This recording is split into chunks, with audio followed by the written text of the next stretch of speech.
The Charlie Kirk assassination is really disturbing. It really bothered me a lot more than I thought it would because I never considered myself a Charlie Kirk fan. I'm not a Charlie Kirk supporter. I'd seen some of his videos on YouTube. I had a couple of little pocket constitutions from him.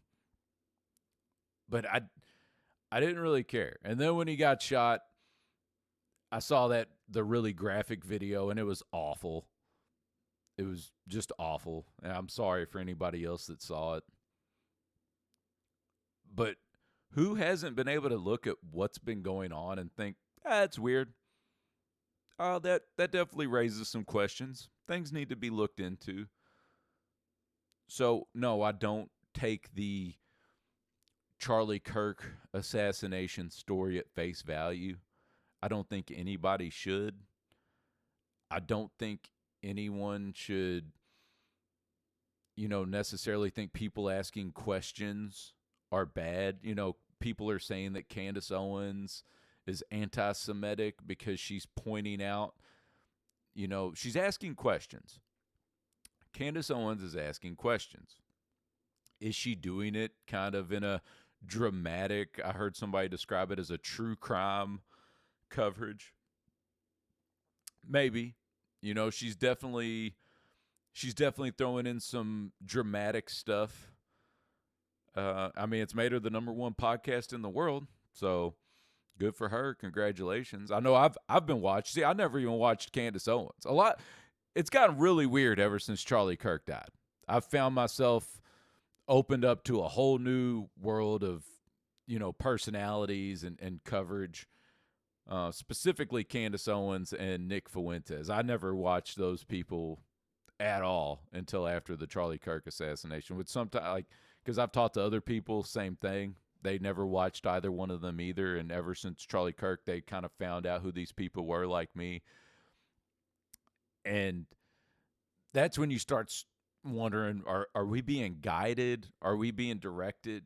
All the stuff going on with Israel now, it makes me think, is there some kind of agenda for why everybody's all of a sudden, going at Israel?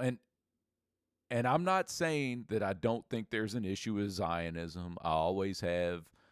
I remember getting really frustrated when I was a big Ron Paul supporter, and everything Ron Paul said, people on the right, people like Michael Savage, they would attack Ron Paul for being anti-Semitic because he basically had the philosophy of, why are we supporting Israel?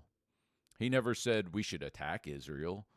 He never said that, we should do anything against them. He just said, why are we giving them all this money and blindly supporting them no matter what they do? And that's all I've ever said. So again, I'm not anti-Israel. I've always said, hey, whatever Israel needs to do to defend themselves, by all means. That's the way I feel about any country. I don't think that other countries' foreign policy are any business of ours, just like I don't think Americans' foreign policy is any business of theirs. We're going to conduct our foreign policy in our interest, and I expect all other nations to do the same thing. But I saw this clip. Jimmy Dore played this clip on his show about a week ago. And Jimmy Dore, if anybody's never seen his show, he's a pretty progressive liberal. And he has done some of the best coverage on, political coverage over the last several years. I started watching him probably 2 years ago. But this guy's a progressive liberal, and he's attacked the Biden administration.